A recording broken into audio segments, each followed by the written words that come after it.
Hello everyone, welcome back to the channel. Today's video is a little different because I have some really exciting news to share, and it's all thanks to you. We just hit 1,700 subscribers. Now, I know some people might look at that number and shrug, but to me, it's huge. Every single one of you who clicked that button, whether you've been here from day one or you just joined this week, you've helped make this channel what it is. I can't thank you enough. And yes, I haven't forgotten. I'll be putting out a 1,700 subs special really soon, so keep an eye out for that. But enough with the updates. Let's get into today's story. Jake and I had been best friends since grade school. He was one of those guys who could walk into any room and immediately change the energy, cracking jokes, pulling everyone into whatever wild plan he was cooking up. He was larger than life, and being around him always felt like an adventure. That's why, when Jake disappeared, it didn't just leave a void. It ripped something out of me. The last time I saw him was over a year ago. We were at our usual spot, this little dive bar we'd been going to for years. We sat there talking about work, life, and all the things we were going to do once we made it. Jake laughed about how his boring office job was draining the life out of him. Same old Jake. A week later, he was gone. At first, I thought he was just doing his usual thing. He had these phases where he'd go off the grid, disappear for a few days to clear his head. But when the days turned into weeks, and then months, I knew it wasn't one of those phases. His family filed a missing persons report, but the cops didn't have much to work with. There were no signs of foul play, no suspicious bank activity, no trail to follow. His coworkers said he left the office on a Friday like usual, and by Monday, he just wasn't there anymore. It was like he'd evaporated. Life slowly moved on, for everyone but me. His parents eventually accepted he wasn't coming back. His sister stopped calling for updates. But I couldn't let it go. Jake wasn't the kind of person who would just vanish. If something was wrong, he would have told me. I knew it in my gut. Then, one day, I got a message from his sister. She said she'd been cleaning out Jake's old apartment and found a laptop he used to keep hidden. She thought maybe I should take a look. I had no idea at the time that this dusty, duct-taped laptop would lead me straight into a nightmare. The thing barely worked, but when I booted it up, I was met with a password screen. I tried everything I could think of, his birthday, his dog's name, inside jokes we had, but nothing worked. It took me weeks to get in. I finally managed it by following some random YouTube tutorial about bypassing old security. And when the desktop finally loaded, there wasn't much there, just a couple of folders and a single text document. At first glance, it looked useless, but then one folder buried deep in the file structure caught my eye. It was labeled Haven. Inside were dozens of links, strange, random strings of letters and numbers that all ended with .onion. Even though I didn't know much about the dark web, I knew enough to realize what I was looking at. These weren't normal websites. These were hidden addresses, stuff you couldn't access through Google or Chrome. I remember just sitting there staring at the screen, frozen between curiosity and dread. Part of me wanted to slam the laptop shut and forget I ever saw it. But another part of me kept thinking about Jake, about where he might be, about what he might have been mixed up in. Eventually, curiosity won. I downloaded the Tor browser, pasted in one of the links, and hit enter. What came up made my stomach twist. It was a forum, deep in the dark web. The kind of place where anonymity was everything and morality didn't exist. At first, I scrolled past posts about conspiracy theories and shady illegal activities I didn't even want to read. But then, I found something worse, something I didn't even think could exist. There was a section dedicated to missing persons. And it was exactly what it sounded like. Photos of people, men, women, kids, listed alongside horrifying captions like obedient, healthy, perfect for domestic service, or prime organ donor material. My hands started shaking as I scrolled further. Then, my breath caught in my throat. Because there he was. Jake.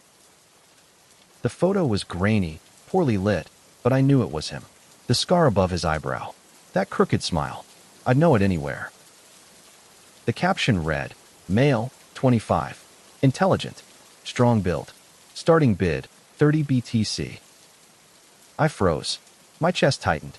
I kept rereading it, hoping I was wrong, hoping I'd imagined it. But it was him.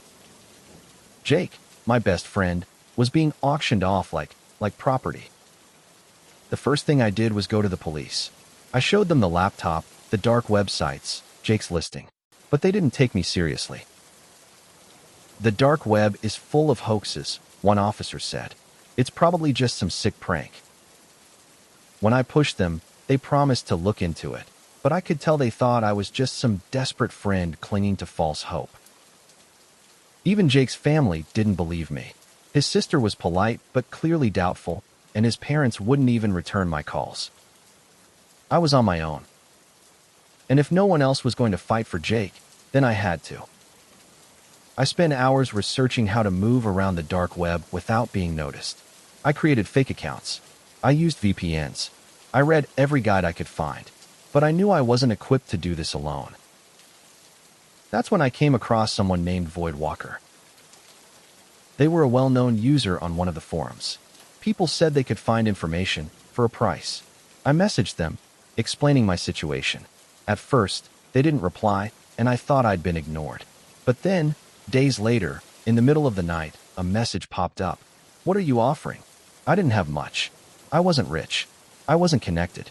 But I offered whatever I could. Money, favors, anything. Eventually, they agreed. Voidwalker wasn't cheap. I had to convert almost all of my savings into Bitcoin just to keep them interested. But in return, they gave me something I never expected, an invitation. Access to a forum called Haven. The first thing that struck me about Haven was how organized it looked. I had always pictured the dark web as this chaotic, messy place. But this looked professional. Sleek. Like some kind of twisted version of Craigslist. The missing persons exchange had its own section. It even had filters, age, gender, health conditions. Like people were shopping. My stomach turned as I browsed. And then, I found him again. Jake's profile. Still active. But this time, there was a countdown clock. The auction was set to go live in 4 days. I sat there in the dark, the only light coming from the glow of my laptop screen. Jake's face stared back at me from the listing photo. His expression, haunted, bruised, resigned, burned into my brain. Every instinct in me screamed to shut it all down, pretend I hadn't seen it. But I couldn't. Not now. Not after coming this far. Scrolling further, I read the auction details. The description made me feel sick. Lot number 46. Male, 27. Physically healthy. Spirited. They described him like he was livestock. And below that, the bids were already climbing. Tens of thousands of dollars, rising steadily. I whispered under my breath, "Jake, what the hell did you get yourself into?" But the truth was, it didn't matter how he ended up there. What mattered was getting him out. And to do that, I'd have to go deeper. The auction site wasn't the only thing on Haven. There was also a live chat room, simply titled Buyers and Sellers Only. Clicking on it felt like opening Pandora's box. The room was buzzing with activity, dozens of messages flashing across the screen, each one more disturbing than the last. Lot 46 looks like a fun one. Any details on prior experience? When's the transport happening? Need the usual discretion. Looking for something younger. Under 20 preferred. I clenched my fists so hard my knuckles went white. These weren't people. They were monsters, treating human beings like products on a shelf. And then, one message froze me in place. Reminder, payment clears by midnight. No exceptions. Lot number 46 goes live at 10 p.m. tomorrow. Good luck, bidders.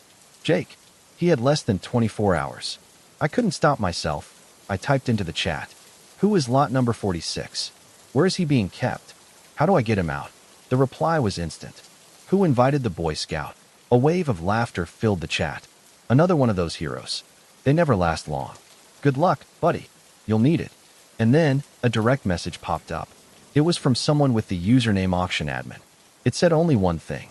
Stick your nose where it doesn't belong, and you'll be next. My stomach dropped. I slammed the laptop shut, my heart pounding like a war drum. For a moment, I thought about walking away, pretending I'd never seen any of this. But then Jake's face flashed in my mind. Haunted, bruised, terrified. He wouldn't give up on me. and I couldn't give up on him. I stayed up the rest of the night preparing. If I was going to keep pushing, I needed to be careful. I bought a burner laptop, upgraded my VPN, locked down everything I could think of.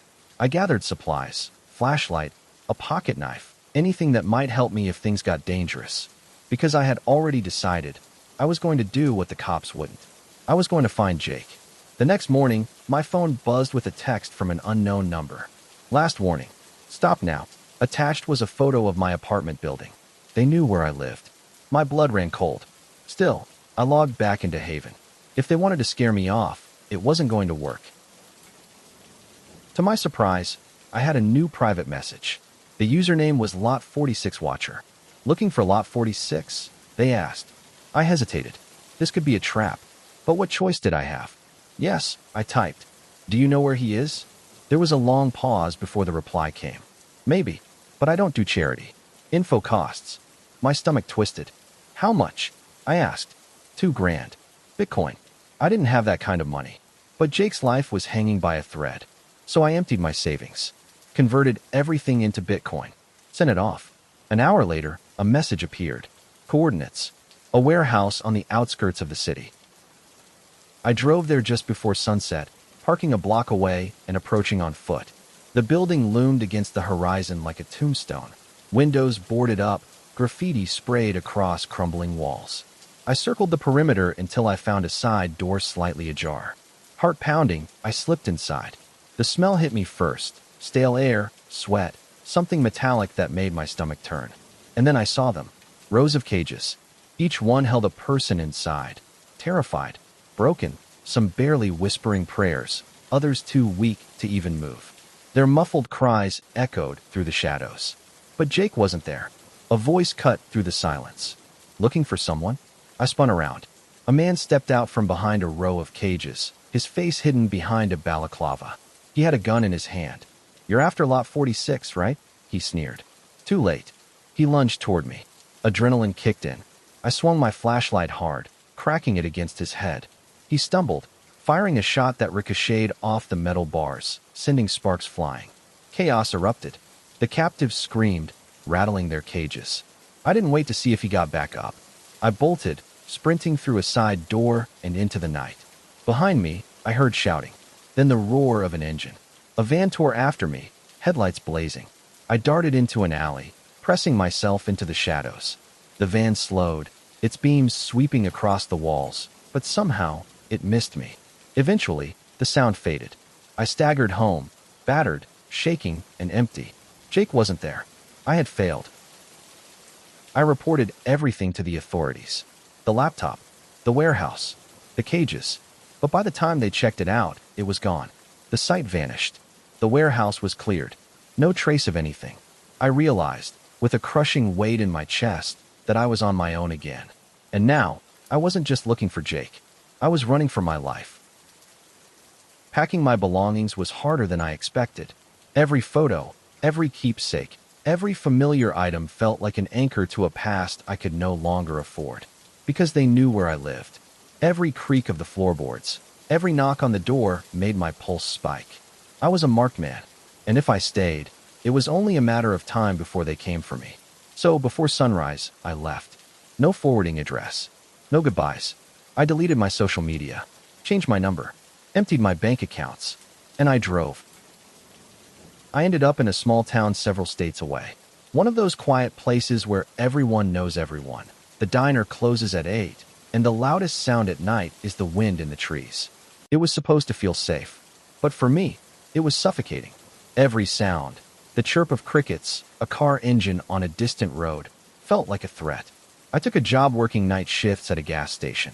It was messy, boring work, but it kept my hands busy. The pay was lousy, but money didn't matter anymore. What mattered was staying invisible. Still, paranoia clung to me like a second skin. I kept the laptop hidden under my bed, wrapped in blankets, as if that could shield it from the reach of the dark web. Every few days, I'd log on to see if Haven had resurfaced. It hadn't. Not that I could find, anyway. But even so, I couldn't shake the feeling that someone was watching me. It wasn't just a feeling. It was certainty. Every time my phone buzzed, my chest tightened. I stopped answering calls from unknown numbers. Even texts from coworkers made me nervous. I started noticing faces in crowds. A man in a dark jacket lingering too long in the grocery aisle. A black car sitting at the edge of the gas station lot for hours, its windows tinted too dark to see inside. One night, as I walked home, I heard footsteps behind me. Slow, steady, matching mine. I turned. The street was empty. I told myself I was imagining things. But the footsteps didn't stop. I broke into a run, sprinting until I reached my apartment. I slammed the door shut, locked it, and pressed my ear against the wood. Silence. I barely slept that night. And in the morning, when I opened the door, I found a note slipped underneath. 4 words, scrawled in red ink. We haven't forgotten you. That note broke me. I knew then I couldn't stay, not here, not anywhere close. So I packed again. Another state, another town, another name. I cut my hair, grew a beard, started wearing glasses. Anything to make myself harder to recognize. But no matter how far I ran, I couldn't escape the memories. Jake's face haunted me. Not the Jake I'd grown up with, but the hollow-eyed, bruised Jake from the auction site. What happened to him after that night? Was he sold? Was he killed because I interfered? I'd never know. And that uncertainty ate me alive. The note under my door kept replaying in my mind. We haven't forgotten you. It wasn't just a warning. It was a promise. Wherever I went, whatever new name I took, I knew they were out there. Watching. Waiting. I settled into another small town, even farther from where I started. A place no one would think to look. I rented a tiny apartment above a laundromat. Started working under the table. Changed everything about my appearance. Hair, beard, glasses. I told myself this time it would work. That I could finally disappear. But paranoia followed me like a shadow. At night, I'd lie awake listening to every sound. The groan of pipes, the creak of floorboards, the hum of passing cars. I'd tell myself it was nothing. But deep down, I knew better. Because you don't just walk away from the dark web. Not after what I'd seen. I checked the laptop less and less, but I could never bring myself to destroy it. It sat under my bed like some cursed relic. Every few weeks, I'd power it on, hands shaking, and scour the forums. Haven hadn't come back, not publicly anyway, but that didn't mean it was gone. And I knew, in my gut, that if I could find another trace of it, I might find Jake. Or at least, learn what happened to him. The thought tortured me. If I dug too deep, I'd be putting myself right back in their crosshairs. But if I stopped, then Jake was just another missing person erased from existence. Either way, I was trapped. The paranoia wasn't just in my head anymore. One night after work, I walked home through the empty streets. The air was heavy with fog, muffling the sound of my footsteps. That's when I noticed another set of footsteps echoing behind me. Not rushed, not sloppy, deliberate, matching my pace. I turned. The street was empty, but the sound didn't stop. I sprinted the rest of the way, threw myself inside my apartment, and locked the door. My chest was heaving, my skin damp with sweat. For a long time, I stood there, ear pressed against the door. Silence. The next morning, another note waited on my doormat. This one read, "Still watching." From that day on, I lived in constant fear. I stopped making friends. Stopped going anywhere I didn't absolutely have to. I barely spoke to anyone outside of work. I thought maybe, just maybe, if I stayed quiet enough, invisible enough, they'd eventually forget me. But that's not how it works. The people running these auctions, the buyers, the sellers, the faceless admins, they don't forget.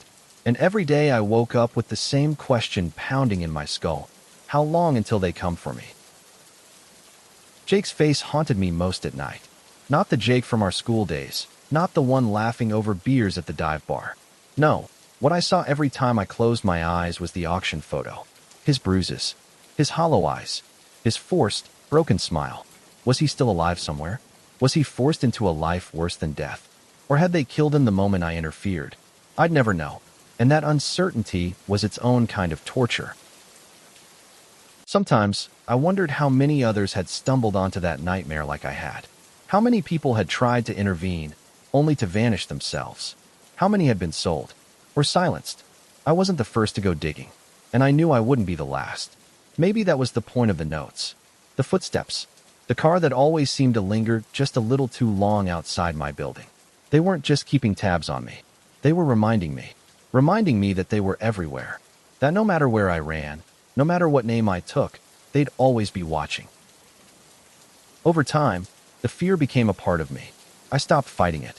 I lived small. I stayed quiet. I avoided cameras, crowds, anything that might draw attention.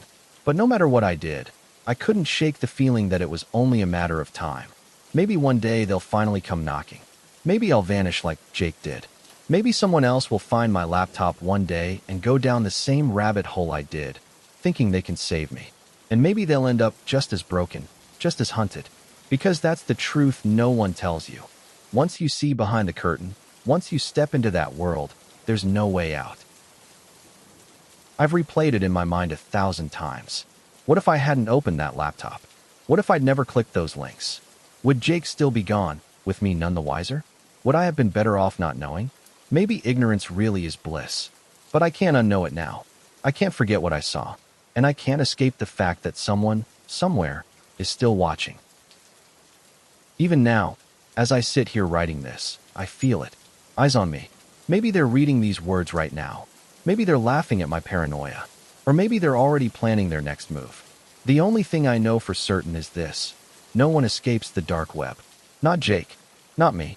Not the countless others who disappeared before us. You can run. You can hide. You can change your name, your face, your whole life. But once you've been marked, once you've seen too much, they never forget you.